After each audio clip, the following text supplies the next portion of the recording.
Ang totoo nga sa doktrina Katolika, pagkagising mo pa lang, pinapagawa ka na ng kasalanan eh. O eto, tutulan nyo mga pare, kung may nakikinig na pare. Bagay, wala naman kayong pakialam sa Biblia. At wala rin kayong pakialam sa inyong mga miyembro eh.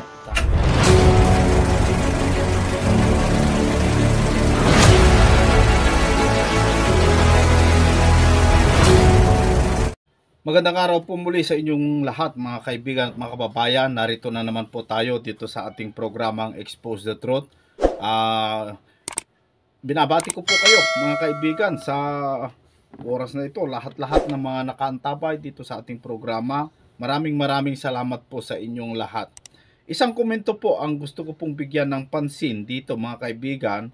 Ito po ay komento ni kapatid na Jason Diacamos, na ganito po ang kanyang hiling o komento mga kaibigan. Sabi niya, pakibigyan naman po ng importansya yung palusot ng Katoliko. Madami po kasing maliligaw dito pag hindi napupuna. Sagutin, mga atake patungkol sa rebulto. Bigyan ng linaw. 9.1k views 5 days ago. More. Alam ko, kaya mo po iyan. Maraming salamat po. Yun po ang kanyang komento. Maraming salamat kapatid na Jason Diacamos sa iyong pagkomento at sa iyong tiwala dito po sa ating programang Expose the Truth mga kaibigan. At ako po nagpapasalamat sa lahat ng mga nakaantabay at mga nagtatanong, nagtitiwala at naniniwala sa mga pinapalabas nating mga katotohanan dito sa programang Expose the Truth. Bago ko po bigyan ng sagot itong tanong ng ating kaibigan, ay meron po muna akong gustong ipapakita sa inyo na video. Ito po yung video ng isang paring Katoliko na kung saan ay ibinunyag niya yung mga bagay na napansin niya na hindi po mabuti naging tradisyon sa simbahang Iglesia Katolika. Isang pari po ito mga kaibigan. Sinabi niya ang mga bagay na hindi dapat sana gawin ng isang tao. Narito po mga kaibigan, panoorin muna natin. Po isang Katolikong Franciscanong pare. Father Archie, ano po ang paninindigan ng simbahang Katoliko patungkol po doon sa pagluhod, pagsamba, or pag-revere ng mga imahe po? Kinaugalian na through the many centuries. Nabanggit ko nga po na our tradition should be baptized by the Word of God. Yung talagang ultimate standard natin, no matter how seemingly beautiful. Kasi pag sanay ka na to protracted long history, akala mo totoo eh. Oo. Yes. Are you saying it's time now that medyo baguhin na yung tradisyong yon? Yun na yun. Kaya nga po, salamat sa Diyos, meron po tayong, and for me, huwag kayong magagalit. Ako po isang Katolikong Franciscanong pare, but deep within my spirit, I have to say what is right. And I know, hindi po matutuwa si Lord kung ako'y wishy-washy with my words, no? Kailangan straight po. At maraming matutuwa dahil it's the Word of God. It's not my word, it's not our word, but it is His word. At mabagsik po yung pagtumama. That's also my passion to be able to relate to others. Amen. In love, ha? Punta kami doon sa kumbento. Pagpunta po namin doon sa kumbento, yung pare, panay po yung pray over, ganun po. Sabi ko, may tanong po ako. Ano yun, Iha? Yung mga rebulto po at mga imahe, pag may nabasa po kayo na hindi po yan bawal, babalik ako sa Katoliko. Alam mo, Iha, yung mga rebulto at mga ganyan, representasyon lang yan. Diba? Kung gusto mo makausap mga mahal mo sa buhay, may mga pictures, kakausapin mo lang. Ganon, kumbaga. Kung namatay po ba yung kamag-anak nyo, papagawa nyo po ng rebulto? Tsaka hahalikan nyo po yung paa? so ayun po, natameme po yung pare. One day, sabi ng mama ko, Ay, Bel, tara, simba tayo. May gawin mo muna ako.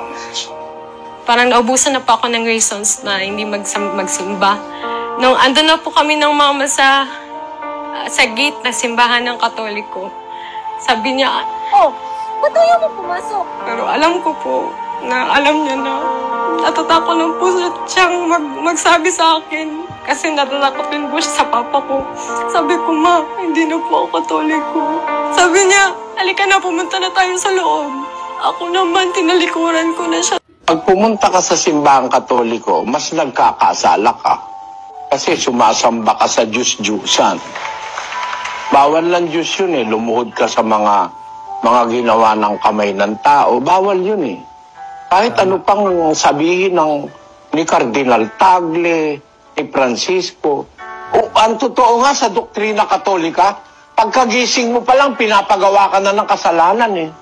O eto, tutulan nyo mga pare, kung may nakikinig na pare. Bagay, wala naman kayong pakialam sa Biblia. At wala rin kayong pakialam sa inyong mga miyembro eh. Tama. Ito ang sabi ng katisismong Katoliko na ginawa ni Luis de Amisquita, paring Katoliko. Basahin natin. Kapag pagbangon mo sa banig ay agad kang manikluhod sa harap ng isang krus o isang mahal na larawan. Kita nyo, pagbangon mo pa lang sa banig, pinagkakasala ka ng mga pare. Ayun po mga kaibigan, ang video na ating nakita. Kung napansin ninyo mga kaibigan, yung umpisa doon po sa isang pare na kung saan ay ibinunyag na ang mali po ng simbahan tungkol po sa pagluhod ng mga larawang inanyuan. Sa Biblia mga kaibigan, alam nyo mga kaibigan, mga kababayan, itong mga iglesyang Katolika, itong mga pare mga kaibigan, lalong-lalo dyan sa mga punto por punto, napakarami po silang mga palusot tungkol po sa rebulto na yan, na meron daw sacred image, iba daw yung mga imahen ng Panginoong Jesucristo, iba daw yung imahen ni Maria doon sa mga Diyos-Diyusan. Kasi yung mga Diyos-Diyusan daw ay yung si Baal, kung sino-sino mga kaibigan, na sinasabi nilang bawal daw, pero yung mga rebulto ni Kristo at rebulto ni Maria ay hindi naman daw bawal kasi walang nasulat sa Biblia. At tanong ko mga kaibigan na taga punto por punto, meron ba sinabi doon po sa Exodus chapter 20, meron bang nakasulat doon na bawal gumawa ng larawang inanyuan ni Baal, pero si Kristo at si Maria at yung mga santo na ginawa ninyo ay hindi bawal? Meron ba? Sa halip, ang nakasulat po doon mga kaibigan ay heto po.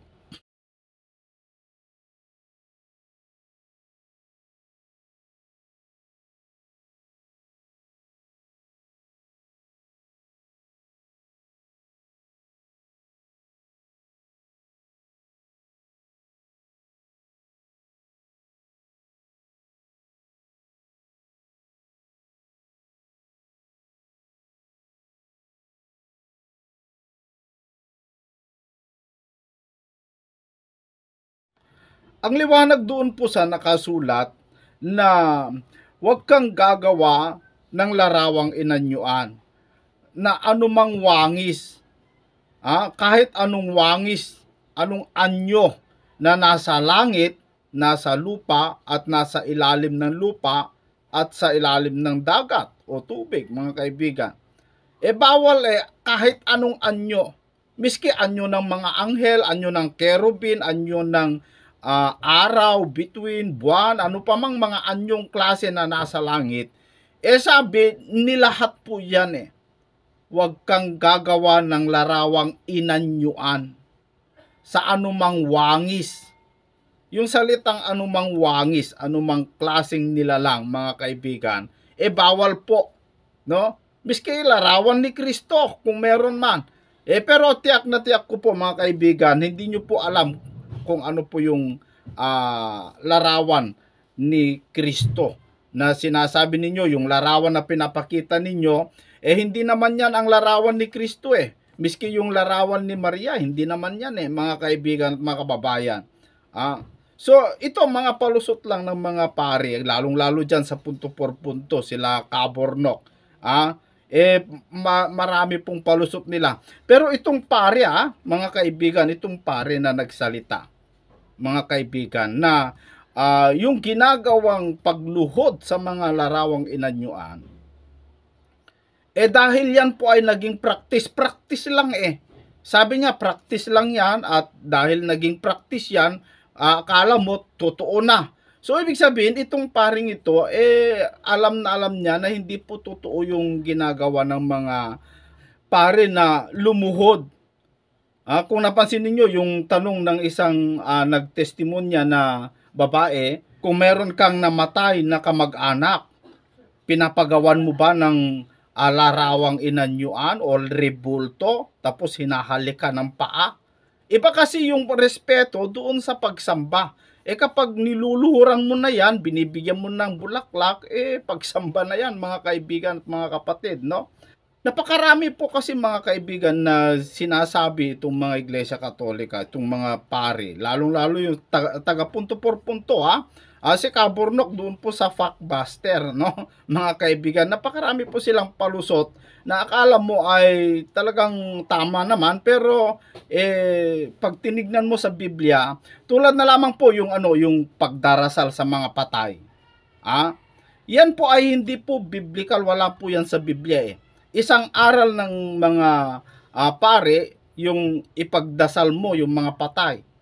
Saan mo nakita sa Biblia na pwedeng ipagdasal ang mga patay? Ito, mga tanong ko, Cabornok, kayong lahat, mga kaibigan na nasa punto por punto. Tanong ko sa inyo, bakit nyo pinagdadasal yung mga patay? Ano po ba ang katunayan ninyo na yung patay hindi pumunta sa langit? At yun ay pumunta sa purgatorio. Paano nyo nalaman? Bakit nyo ipinagdadasal? Yung isang patay, bakit nyo ipinagdadasal na mapunta sana sa langit? Paano nyo nalaman na hindi siya pumunta sa langit? At paano nyo nalaman na doon sa purgatorio napunta? Nakarating na ba kayo sa purgatorio? Nakarating na ba kayo sa langit? Kayong mga taga punto por punto o si Cabornok? Mga kaibigan, nakapunta na ba kayo? Alam nyo na ba kung paano mapunta ron? Alam nyo ba na nandun yung mga patay kaya nyo pinagdadasal? Saan nyo nakuha yan? Basahin nyo nga sa Biblia, mga kaibigan. Sa halip, ang nasa Biblia po, mga kaibigan at mga kababayan, kapatid na Jason Diacamos, ang nasa Biblia po, mga kapatid, yung nasa Hades, ipinagdarasal niya na si Lazaro mapunta doon sa mayaman para tulungan. Anong sagot po ni Abraham? Doon po sa Lucas chapter 16. Ano pong sagot ni Abraham? Yung mga nandiyan, sabi niya, hindi sila pwede makapunta rito. At yung mga nandito, hindi sila makapunta riyan.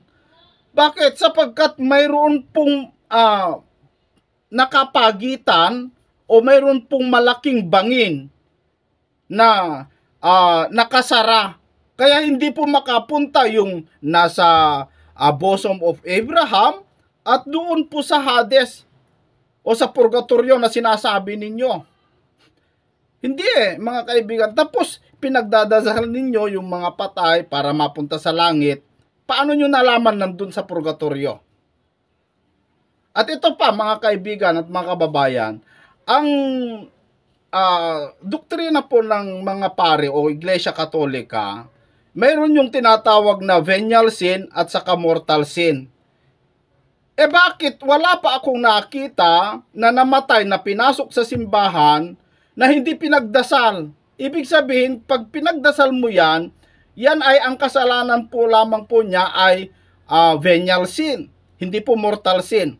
Kasi mayroon po silang aral na kapag mortal sin, hindi na po pwedeng ipagdasal yan. Pero wala pa akong nakita, napasok sa simbahan, na hindi pinagdasal ng pare, basta magbayad lang yung may namatayan. Basta magbayad lang, okay, pagdasal na yan. Kung mayaman pa yung namatay, mas malaking bayad, mas maganda pa yung pagkaayos ng simbahan. Bakit ganon, mga kaibigan? Tanong ko lang po naman ito, mga kapatid. Bakit wala pa kayong pinalabas na hindi pinagdarasal na pinasok sa simbahan Dahil sinabi ninyo, mortal sin ang kanyang kasalanan, hindi na yan pwede ipagdasal. Bakit wala pa? Kasi meron akong kilala, mga kaibigan, mayor po ito, alam ko, mortal sin ang kanyang naging kasalanan. Kasi kapag meron po siyang mga kaaway sa politiko, patayin para siya po ang manalo. Kaya naging matinding mayor po ito, mga kaibigan. Maraming asawa. Kasi makapangyarihan. Nung namatay, pumunta ng mga obispo, mga pare, mga kaibigan, napakarami. Pinagdarasal nila. Para mapunta sa langit. Hindi ba mortal sin yun? Ay nako, mga kaibigan, mga kapatid, sana gumising po tayo.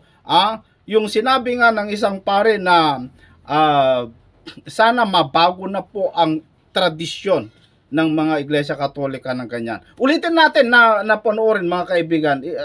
Ulitin natin yung sinabi ng pare. Isang Katolikong Franciscanong. Ayan. Father Archie, ano po ang paninindigan ng Simbahang Katoliko? Patungkol po doon sa pagluhod, pagsamba, o pag-revere ng mga imahe po? Ano ang sagot ng pare doon sa question? Kinaugalian na through the many centuries. Yun. Banggit ko nga po na our tradition should be baptized Yun. by the Word of God. Tama. Yun talagang ultimate standard natin. No matter how seemingly beautiful. Kasi kapag sanay ka na to protracted long history, akala mo totoo yun. Yun. Kapag yan ay na-practice mo na long history, sabi niya, ay akala mo totoo. Ito, tama naman. Ano, mga kaibigan, no? Ang akala ng mga iba, na kapag sila'y lumuluhod at nakaharap doon sa imahen, magdarasal, akala nila, totoo yun. Sasagutin sila, mga kaibigan. Pero yun po ay mali. Doon po sa banal na kasulatan, dito sa banal na kasulatan, mali po yun. Doon po sa Roma chapter 1, mga kaibigan, ganito po ang ating mababasa.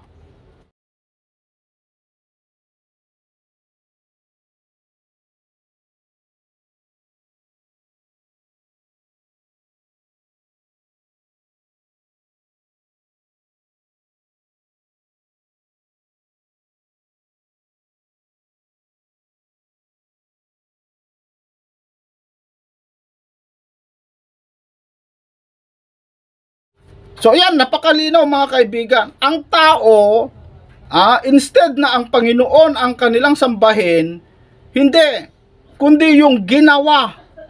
Instead na yung lumalang, ang sasambay ng tao, yung nilalang. Napakalaking kasalanan niya sa Diyos, mga kaibigan at mga kababayan. Kaya sana po, kapatid na Jason, sana nasagot ko ang iyong tanong.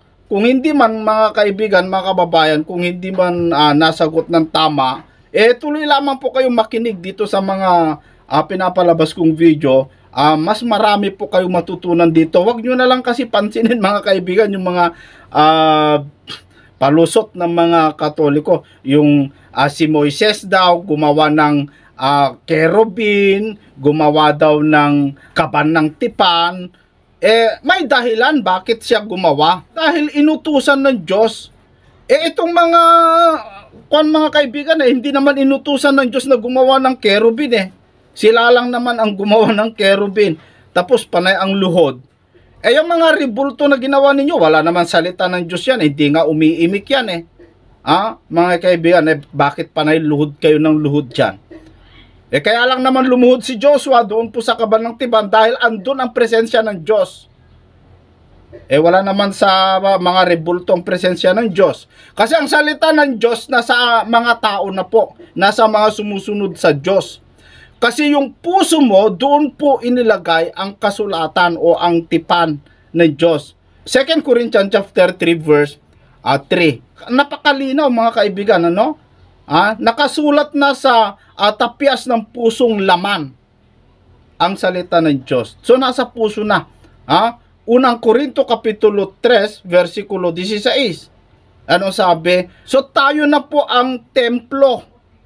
Wala nang kaban ng tipan kasi nasa puso na ng mga taong sumusunod sa Diyos. Andun na yung salita ng Diyos.